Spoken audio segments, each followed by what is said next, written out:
La mission depuis 90 ans, puisque nous les fêtons cette année, c'est la prévention à partir de règles que la profession se fixe, d'où ce qu'on appelle de l'autorégulation, une régulation professionnelle de la publicité. Alors, les règles sont établies par la profession, bien sûr, avec la société civile. La profession, quand on dit profession, ce sont les marques, les agences, les médias, les plateformes, enfin, toute la chaîne de valeur de la publicité qui a constitué son autorégulation, nous donnant pour mission de les aider à prévenir. Alors historiquement, bien sûr, de la publicité mensongère et autres, mais au-delà de cela, d'appliquer des règles et bien sûr aussi de les contrôler. Mais avant tout, c'est de la prévention. L'année dernière, par exemple, c'est 62 000 conseils et avis que nous avons rendus avant diffusion. Il y a du droit dur qui existe depuis très longtemps. Dès 1944, il y a eu des règles concernant la presse. Et donc le fait de la transparence, informer le lecteur que même si ça y ressemble, ce n'est pas un contenu journalistique. Et puis du temps du digital, dès 2004, la loi pour la confiance dans l'économie numérique a rappelé ce grand principe de loyauté qui passe par la transparence. Et on va retrouver cela dans la création de contenu. Alors on peut l'appeler brand content parce que la profession aime beaucoup aussi utiliser des termes et jargonnés, mais enfin c'est un peu le principe. La création de contenu est tout à fait faisable du moment que il soit clair et explicite par le lecteur, l'auditeur, puisque ça marche aussi bien sûr pour les podcasts par exemple, que ce n'est pas un contenu éditorial, mais ça peut avoir une créativité, une information, donc une vraie valeur pour le récepteur, mais il doit comprendre que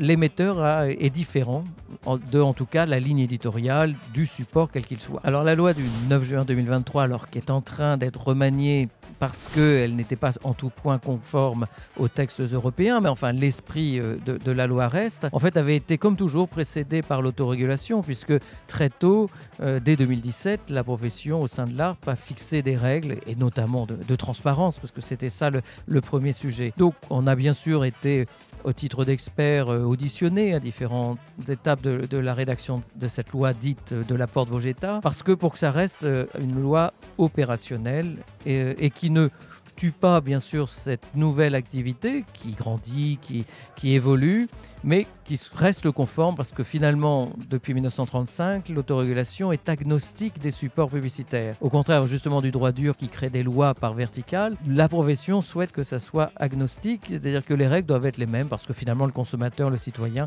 est le même et il ne doit pas être choqué par exemple que ça soit une pub dans la presse, une pub sur internet ou par un influenceur. Après c'est la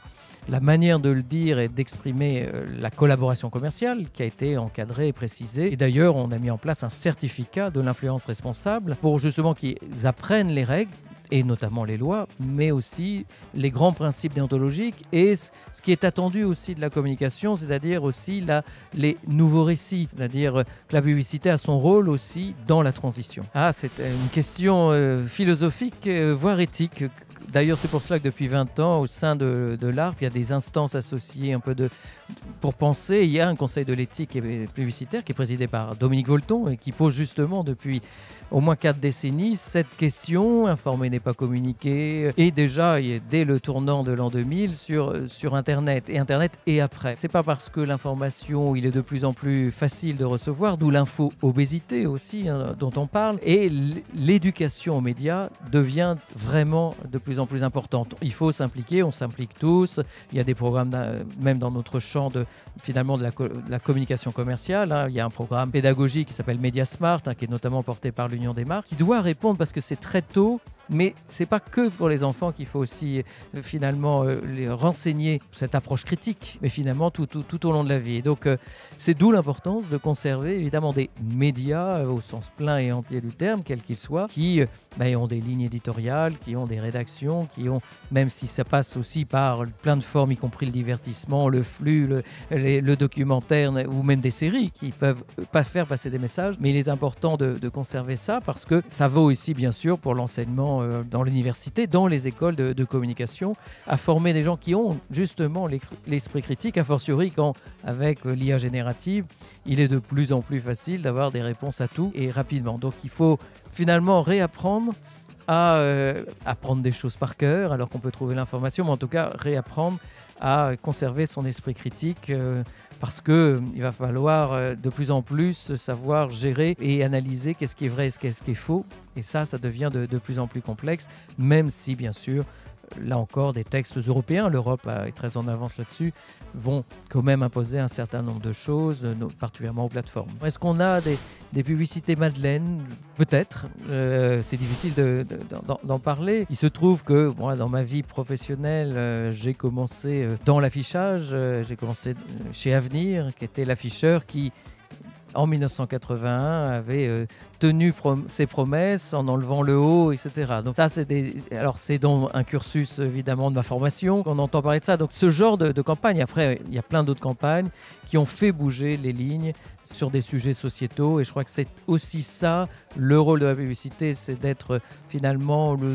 presque le dernier lieu où il faut qu'on arrive à communiquer, et c'est le choix des marques évidemment, de communiquer le plus largement possible, même si on peut cibler bien sûr, mais dans l'absolu, les marques ont un message finalement assez universaliste et qu'elles peuvent s'arroger, bien sûr avec proportionnalité, humilité, mais quand même des sujets d'intérêt général, et c'est toute la créativité de faire passer ces sujets-là.